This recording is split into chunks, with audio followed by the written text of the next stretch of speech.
How's everybody doing today? Can everybody please give a big round of applause to Dominique? We are so proud of her. Thank you, Florida Memorial University. Go Lions! It's good to be here.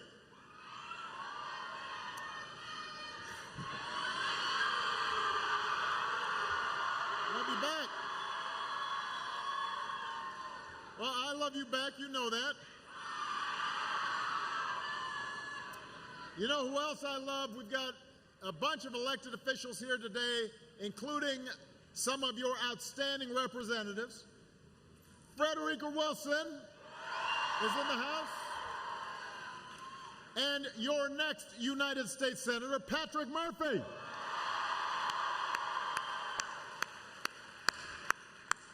So if you have a seat, feel free to sit down. If you don't have a seat, don't. Just make yourself comfortable, because I got some things to say here.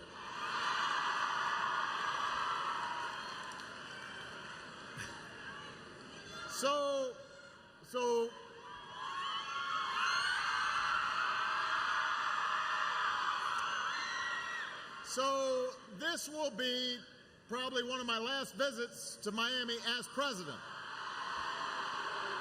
No, don't worry. Don't worry, I'm going to come back, but I won't be president so I can have more fun. But this is how things work in a democracy. I'll talk about that later, too, how things are supposed to work in a democracy. Michelle and I only get an 8-year lease on the White House. You know, we rent, we don't own. And right now we're making sure we haven't broken anything, that Bo and Sonny haven't ruined any carpets.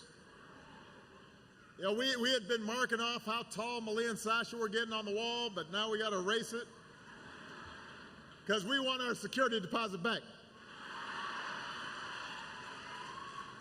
But obviously it has been one of the great honors of my life, the great honor of my life, to serve the American people. And look, the truth is I couldn't have done it without Florida. Florida's always been good to us. I remember campaigning here in Miami in the closing days of a tough campaign 8 years ago. And we had been living through 2 long wars. We were about to enter into the worst economic crisis of our lifetimes. On issues like health care and issues like climate change, we hadn't really been doing anything. We had just been kicking the can down the road. And I told you then when I was campaigning, I told you I wasn't a perfect man and I wasn't going to be a perfect president, but I told you I would work as hard as I could every single day on your behalf, that I would fight for you to make life a little bit easier for working families all across this country. And I tell you what, 8 years later, we can look back and we can say we fought our way back from a recession. Our businesses have turned job losses into 15 million new jobs. We have slashed our dependence on foreign oil. We've doubled our production of clean energy. Incomes are rising, poverty is falling. The uninsured rate is at an all-time low. We brought our brave troops home to their families. We delivered justice to Osama bin Laden. Marriage equality is a reality in all 50 states. We've been busy these last 8 years.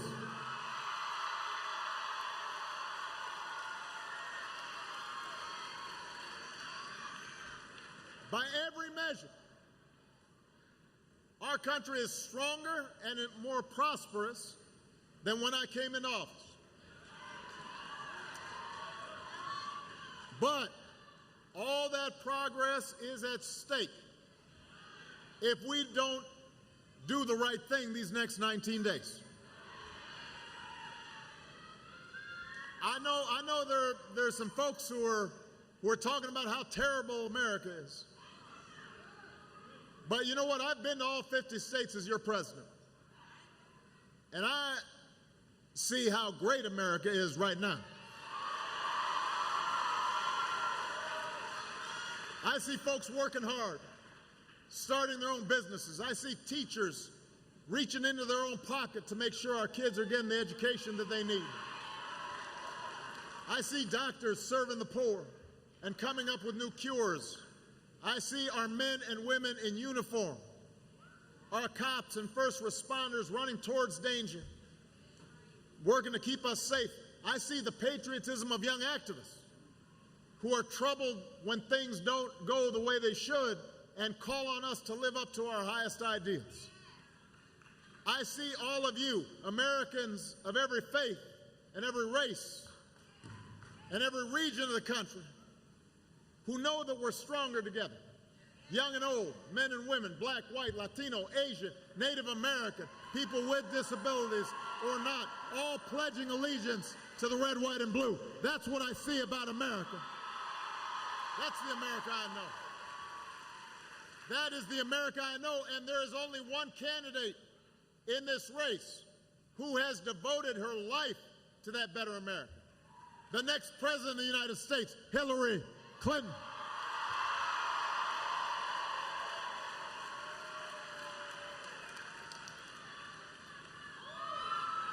Now, hold on.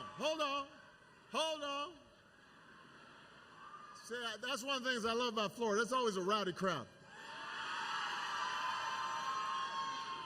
Here's the good news. You don't have to wait until November 8th to send Hillary to the White House. You don't need to wait until November 8th to send Patrick Murphy to the United States Senate. You can vote early, starting this Monday. You can find out where to vote at iwillvote.com. Starting on Monday, you can go to the polls, and when you vote early, it's not crowded. When you vote early, there are no lines. When you vote early, you can kind of do it on your lunch break. You can do it at your own leisure. You can take your time. But starting Monday, you can reject somebody who proves himself unfit to be president every single day in every single way. You can reject his dark, pessimistic, fear-mongering vision of a country where we turn against each other and turn away from our role in the world. And instead, you can choose as qualified a person who has ever run to lead this country. You can affirm the America we know, a country full of optimism and courage and generosity and hope, a country where we look out for each other and don't turn on each other. That's the choice that you can make starting on Monday right here in South Florida. I've said this before, there's nothing that can completely prepare you for the job of being President of the United States. You know, that first day after you get sworn in and they walk you in the office, and then everybody leaves and you're in the office, and you're looking around thinking, man, now what? But here's the thing, Hillary Clinton, she's been a first lady, she's been a senator, she's been my Secretary of State, she's been in the room when tough decisions were made. She knows how those decisions can affect a veteran or a soldier or a kid who needs a great education or a worker who's fighting for a good job or a raise or a decent retirement. And I will tell you, even in the middle of crisis, she is calm and cool and collected. And she's listening to people. And she's treating everybody with respect. And here's the thing about Hillary, no matter how tough the odds, no matter how much people try to knock her down, no matter how mean folks can be, she doesn't point fingers, she doesn't complain, she doesn't whine. She just works harder. And she gets the job done. And she never, ever, ever quits. And that's why I know she can be a great president of the United States of America.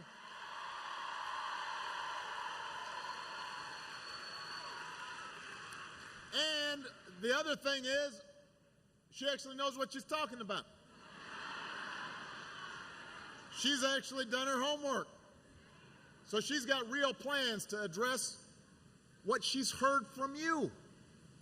Specific ideas to invest in new jobs, to help workers share in companies' profits, to reduce inequality, ideas to help kids have access to preschool and help students go through college without taking on a ton of debt. She was just here in Miami last week talking about what she was going to do to fight climate change. And then she proposed a child tax credit that would help millions of families. I mean, she loves this stuff. She's just reading her briefing book all the time. She's not watching TV.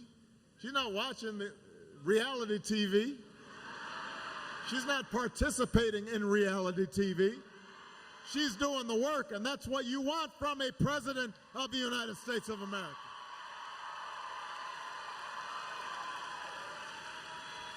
Now, she is not going to be able to do it alone, so we also have to have outstanding members of Congress. And Patrick Murphy, when he's your United States Senator, he's going to be doing his work. In fact, unlike his opponent, he actually shows up to work.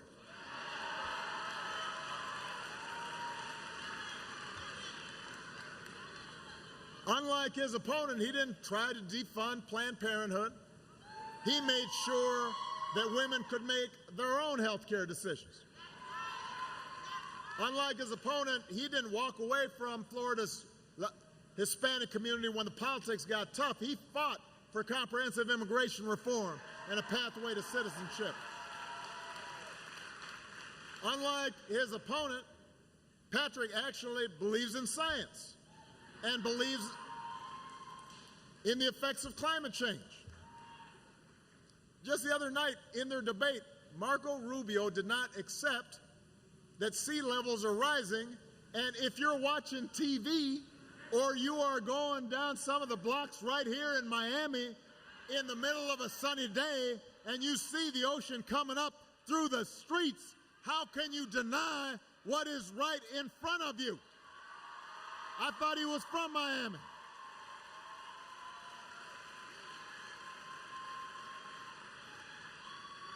Patrick Murphy brought Democrats and Republicans together to fund Everglades restoration. He knows how to get stuff done, not just think about what you're going to do next. And as your next senator, he'll fight for this planet for future generations. The point is, you deserve leaders who show up to work, who do their homework, who care more about you than about just hanging on to their job, who will have your back. That is who Hillary Clinton is. That's who Patrick Murphy is. They will always be there for you, and that's why you got to be there for them starting Monday when you go early vote.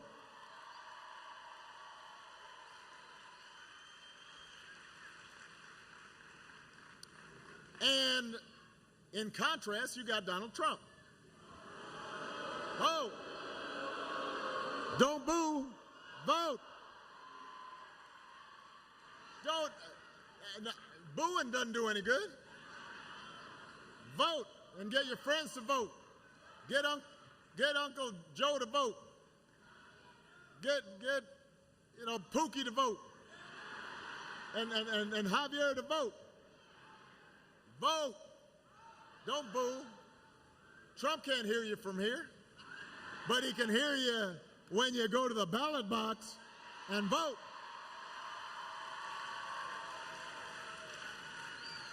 I know Trump hangs around here in Florida, but I don't think he represents the values of Florida.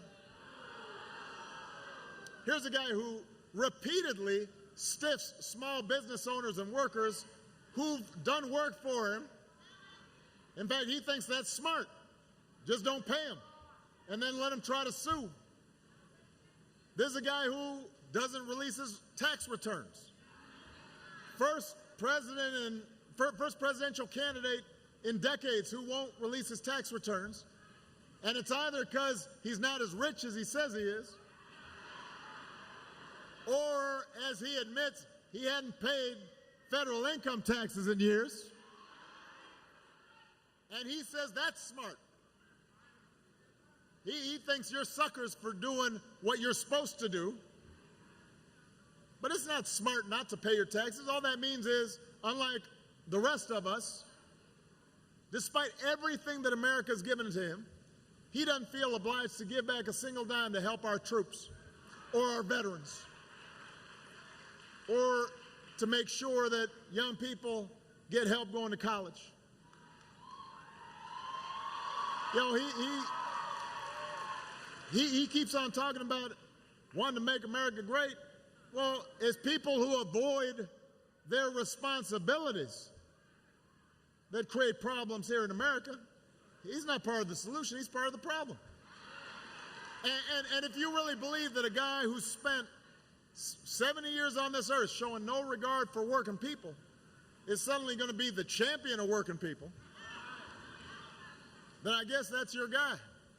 But if you want leaders who actually value hard work, respect working Americans, who want higher wages and better benefits and a fair tax code, who want equal pay for equal work for women, then you should vote for Hillary Clinton and you should vote for Patrick Murphy. And if you want somebody who's going to actually keep your family safe in a dangerous world, then the choice is even clearer. Hillary will see to it that our troops finish the job of defeating ISIL. They are going after them right now as we speak. And she'll do it without resorting to torture or banning religions from our country. She's got the temperament and the knowledge, the steady hand to be the next commander-in-chief. And meanwhile, you got Donald Trump insulting POWs, attacking a Gold Star mom, talking down our troops and our veterans, praising dictators, telling our allies we might not stand by them if they don't pay up.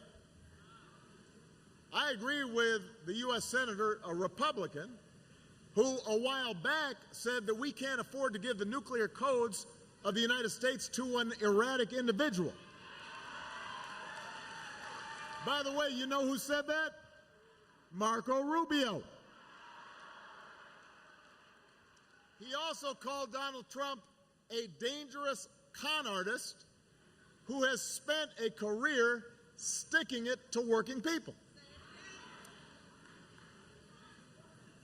You want me to say it again? He said, Marco Rubio said this was a dangerous con artist who spent a career sticking it to working people.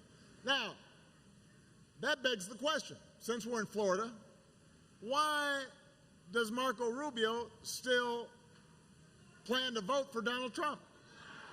Why is he supporting Donald Trump? I mean, we know, look, I know a lot of Republicans, voters, just ordinary folks, your neighbors, your friends, you know, most of them don't think the way Trump does. And there are legitimate differences between the parties, but, you know, there has to be a point where you stand for something more than just party or more than just your own career. And here's the thing. Trump didn't come out of nowhere now. For years, Republican politicians and far-right media outlets have just been pumping out all kinds of toxic, crazy stuff. I mean, first of all, there was the whole birther thing. Then they started saying climate change is a Chinese hoax. And according to them, I'm power enough to cause these hurricanes, and I'm about to steal everybody's guns in the middle of the night and declare martial law, but somehow I still need a teleprompter to finish a sentence. So they've been saying crazy stuff, and there are a lot of politicians like Marco Rubio who know better, but they just look the other way because they figured, you know what, if we can just stir folks up and think that Barack or Hillary or others are doing all these terrible things we're saying they're doing, that's going to help us get votes. And so we'll just oppose anything that they're trying to do. And maybe we'll end up having more power in Washington. And so they just stood by and said nothing, even though they knew better. While their base actually started believing some of this stuff. I say all this because Donald Trump didn't start all this. Like he usually does, he just slapped his name on it, took credit for it, and then promoted the heck out of it.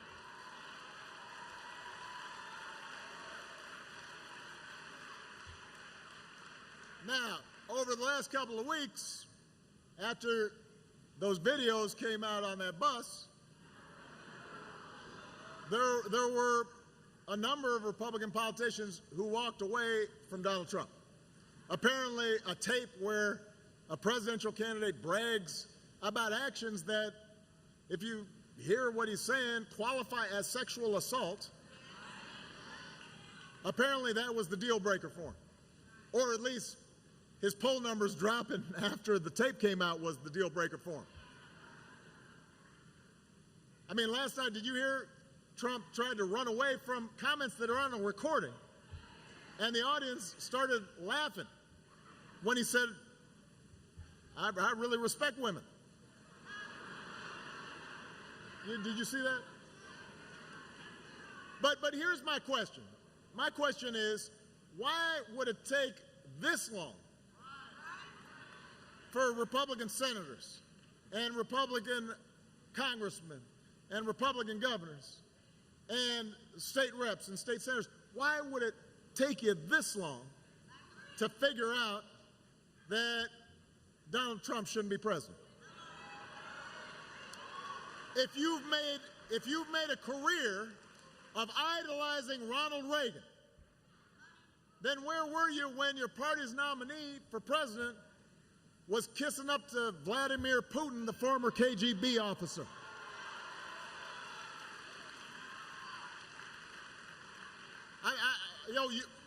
You used to criticize me for even talking to the Russians. Now suddenly you're okay with your nominee having a bromance with Putin.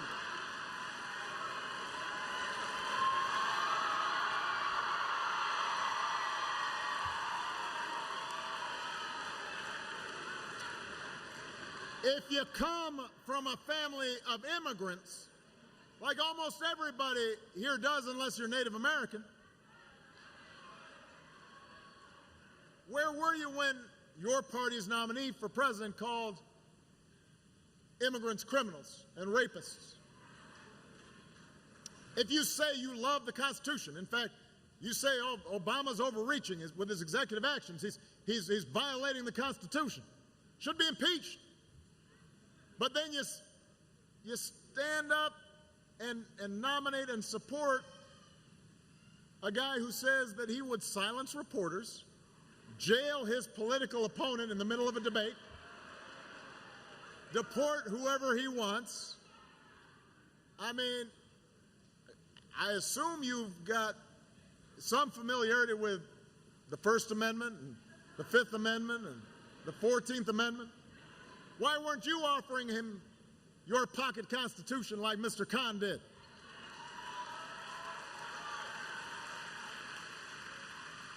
If you're a Republican official or leader out there and you've run for office on family values,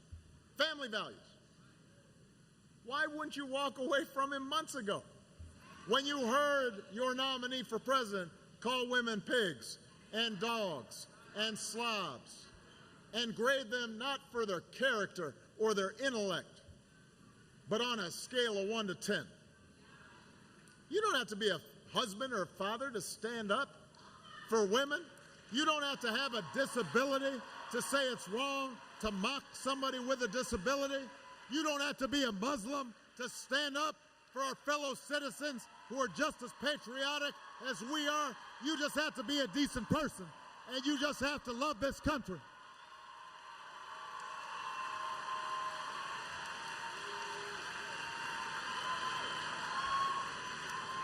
So I don't give a lot of credit for folks who are just now trying to walk away from Trump. Although I will say I'm even more confused by Republican politicians who still support Donald Trump. Marco Rubio is one of those people. How does that work? How can you call him a con artist and dangerous and object to all the controversial things he says and then say, but I'm still going to vote for him? Come on, man. Come on, man. You know what that is, though? It is the height of cynicism. That's the sign of somebody who will say anything, do anything, pretend to be anybody just to get elected. And you know what? If you're willing to be anybody just to be somebody, then you don't have the leadership that Florida needs in the United States Senate. That's not the leadership you need. That's why you got to vote for Patrick Murphy. That's why you got to vote for Hillary Clinton. That's why you got to start voting early on Monday and go to iwillvote.com. Because let me tell you, there's only one way we lose this election, just one, if we don't turn out to vote. Only way. We got to do it big. We got to leave no doubt. Because you notice the Donald's already whining that the vote's going to be rigged before the game's even over.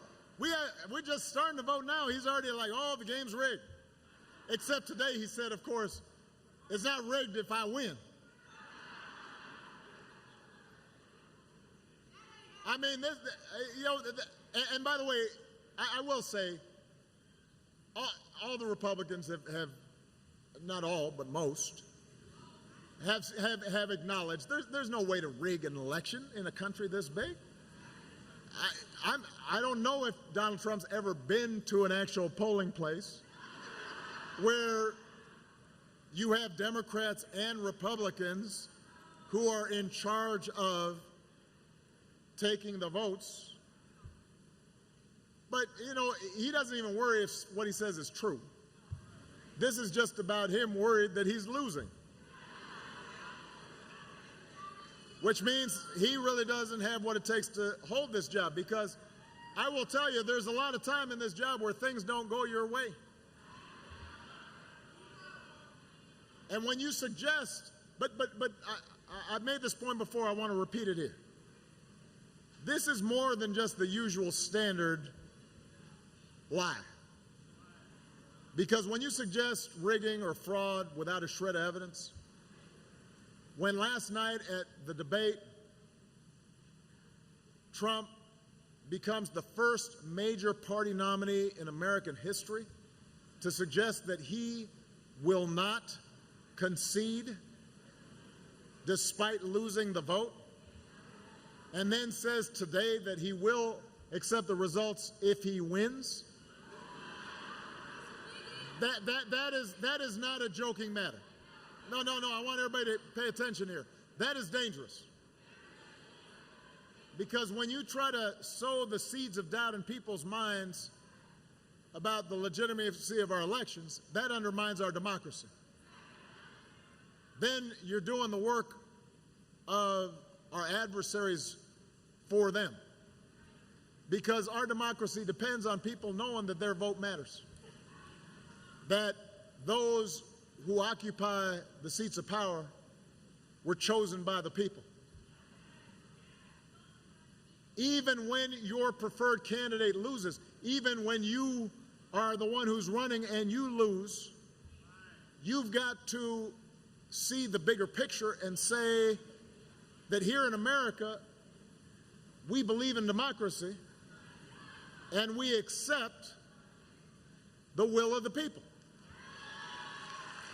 So I'm telling you, Florida, your vote does matter.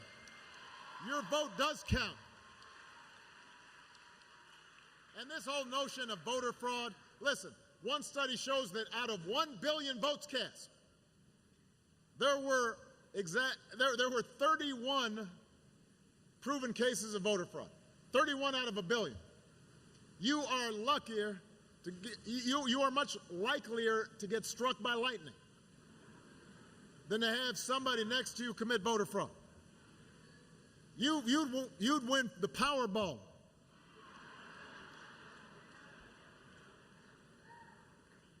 And so that's why I'm glad to see Republicans coming out and saying that kind of talk is nonsense. I mean, after all, in Florida here, you've got a Republican governor. Well, don't boo. Booing gets you nowhere. You got Republican governors in battleground states like Ohio and North Carolina and Georgia and Nevada and Iowa and Texas and Arizona. Are they all in on this rigging? They're not going to rig the election for Hillary Clinton. Even Marco Rubio says there's no rigging of the vote, which I'd like to give him credit for, except he's refuting the dangerous and unprecedented claims of a candidate he says he's still going to vote for. Which just gives you one more bit of proof that Marco seems to just care about hanging on to his job. Patrick Murphy cares about you. Listen, I've lost an election before. It is no fun. Winning's better. But when you lose, you congratulate your opponent. And you look inside yourself and you figure out, what did I do wrong? And then you work harder and you try to win the next time. That's how democracy works. That's what real leaders do. Democracy is a challenge, and it's supposed to be. But you can't just look out for yourself and look out for your own best interests. You got to look out for America's best interests. Not just when it's easy, but when it's hard. And that's what Patrick Murphy understands.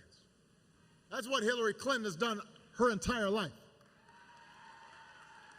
She knows that in this big, diverse country, democracy can't work if all we're about is trying to destroy somebody in the other party, if we demonize each other, if we block Supreme Court appointments, not because that's how it's supposed to work, but just because we didn't win. She knows that issues aren't black or white, that progress requires compromise. Even when you are 100% right, you still got to compromise in a country like this. She knows that nobody's perfect, but at least we should all try to conduct ourselves with the same decency and generosity and big-heartedness that we try to teach our own kids. And you know what? That kind of steadiness, that kind of responsibility, that attitude of just doing the right thing, it doesn't always grab headlines. Our politics can't always just be boiled down to a tweet.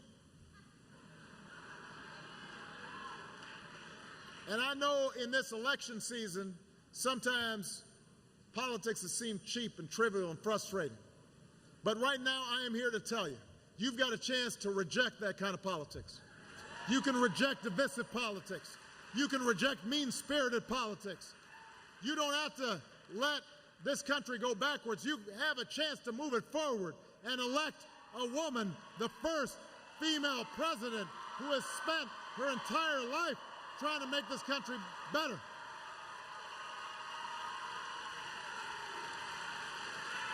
Somebody who's worked hard even when she's fallen short. Somebody who works hard even when she's attacked. That's got guts. That's got courage.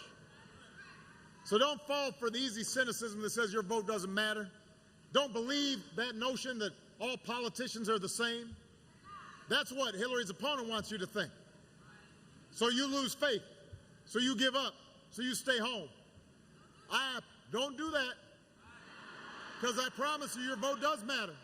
And if you have any doubt, ask the 20 million people who've got health care today that didn't have it before you voted. Ask the Marine who can serve this country without hiding the husband that he loves. Ask him if your vote matters. Ask the auto worker who saw his factory go dark but now is working a double shift. Find out from him if your vote matters.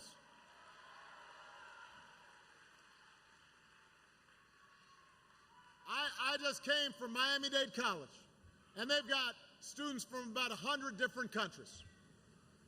Ask all those young immigrants, those DACA kids who've earned an opportunity to stay and study and become doctors and lawyers. Young people just like Dominique, just as talented as Malia and Sasha, who now have a chance to contribute to this country that they love just as much as anybody. Ask them if your vote matters. They know it does.